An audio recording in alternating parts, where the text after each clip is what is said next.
Segment 2 is finished. It is a pleasure to present to you segment number 2. That doesn't work either. Here we go. Segment number 2 is complete. But on the lighter note, I am really pleased with how segment 2 came out. It is completely different than segment 1.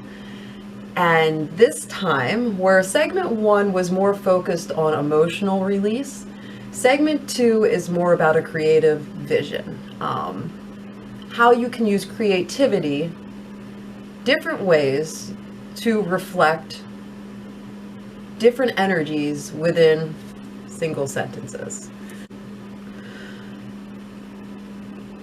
I am only at segment 2, and I have just written segment 3, 4, and 5, and I promise you, it is going to be a trip of a lifetime. And I cannot wait to do the scenes that are after that. This will probably be the last time that it will have bad audio footage. I was not aware that it sounded as terrible as it does on the first one. This one is still probably going to sound just as bad, just to forewarn. When I bought my computer, I did not buy speakers, and I don't have really good headphones. And I was using the speaker in the base of the tower, which is in the back of the tower, and it's very small. It's like using pretty much a radio speaker. I didn't hear the little small statics and glitches, and being I don't have a microphone and I'm using my cell phones, like, I didn't realize by doing something of this nature how much background feed it picks up. So every segment after this, I'm going to try harder to record, and this one is a little bit better, just a little bit, because I hooked my old docking station up to the computer so I could get a better sound, but it's still a docking station from 2005, so it's not like your new speakers that people seem to have. It's not like a badass soundbar or anything. So with this being said, and I just cleared out all of my insecurities, enjoy the show.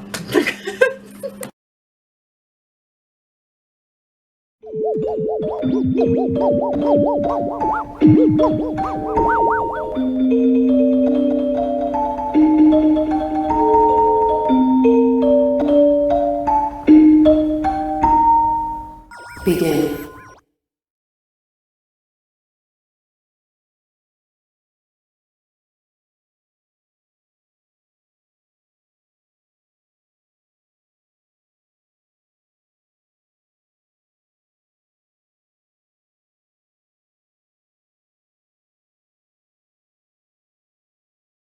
You will soon fall in love. You're joking. Don't pretend you're not missing something.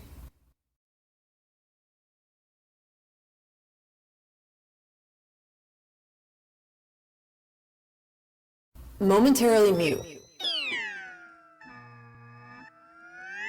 The mind understood how fantastic silence can be.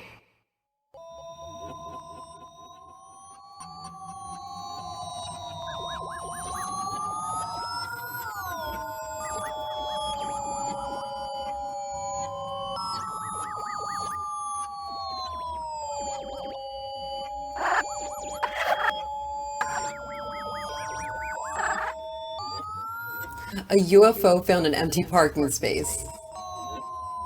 Idiot. Her smile grew. That does sound pathetic.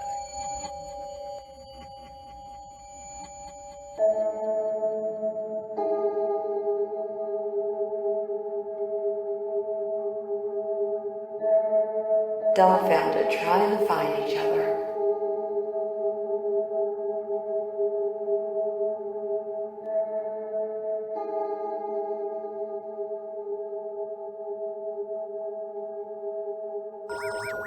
Listen.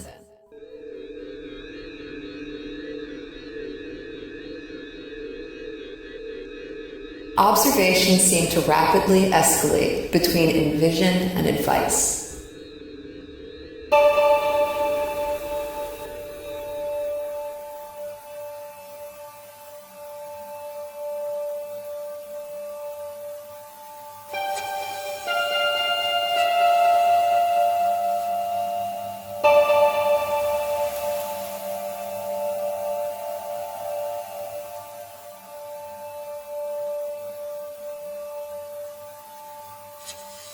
Years from now unfolded in minutes.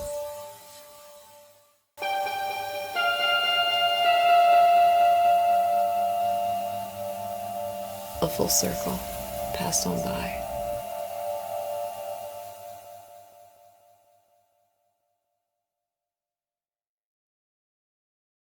Thinking retrieved familiar pleasure to remember. The brow furrowed. The smile dimmed slightly. What to say next?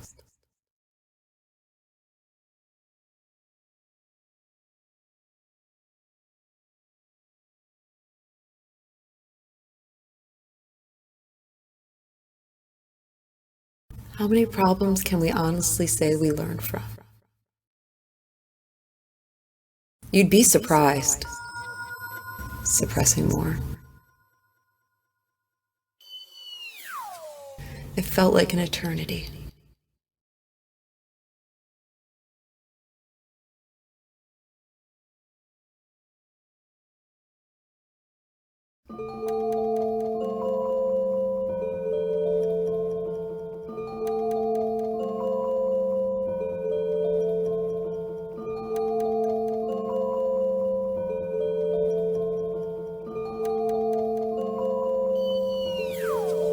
Here goes nothing.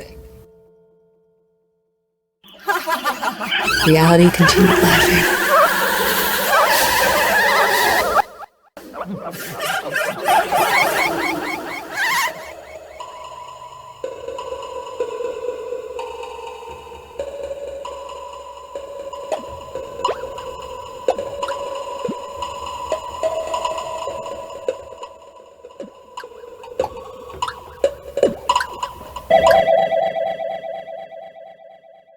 Don't go jumping to conclusions.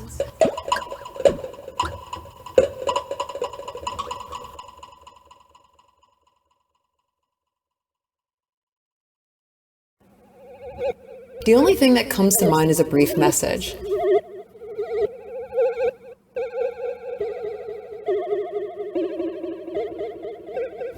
Think about it.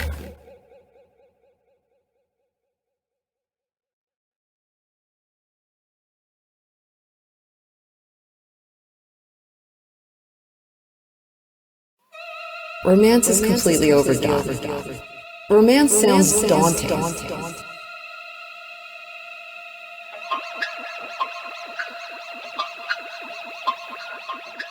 Clearly premeditated.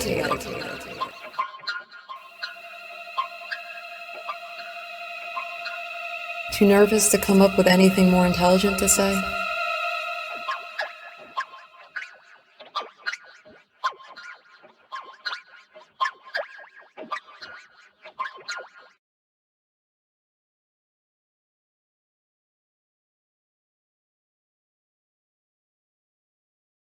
Trust your intuition.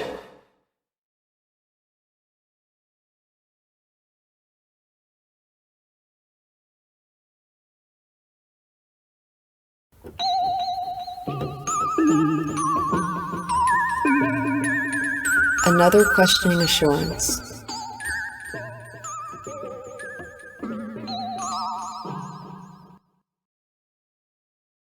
The unknown can be an adventure. The destination is an exit.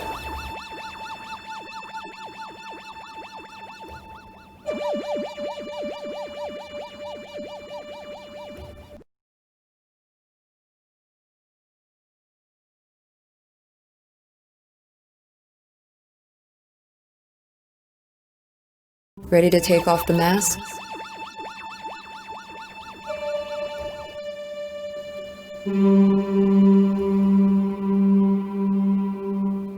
New light as the mask came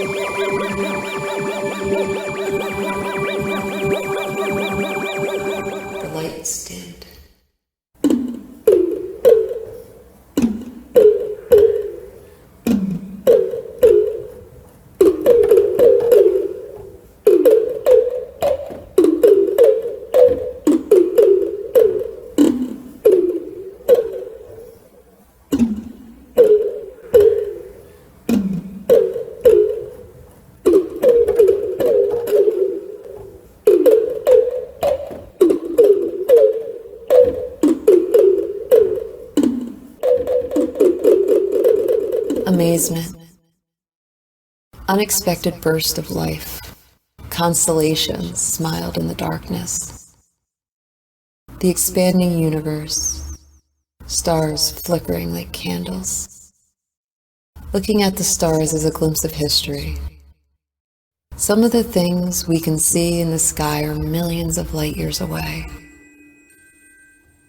The Andromeda Galaxy, for instance, is 2.5 million light years from the Earth, and that's a relatively close one. So what we're seeing outside is millions of years old. We're living in the present, but in a very real way, we're staring at the past. Everything in the universe has a past, but stars don't try to hide it. They just keep shining for everyone to see. Andromeda, that's Greek. She was a princess in mythological kingdom of Ethiopia. She also went by a different name, the Chain Lady. So what do you suppose she was chained to? The past.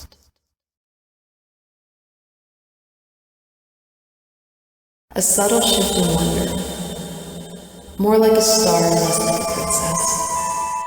Perhaps understanding her in the present means looking at her past, a past that would eventually come to light.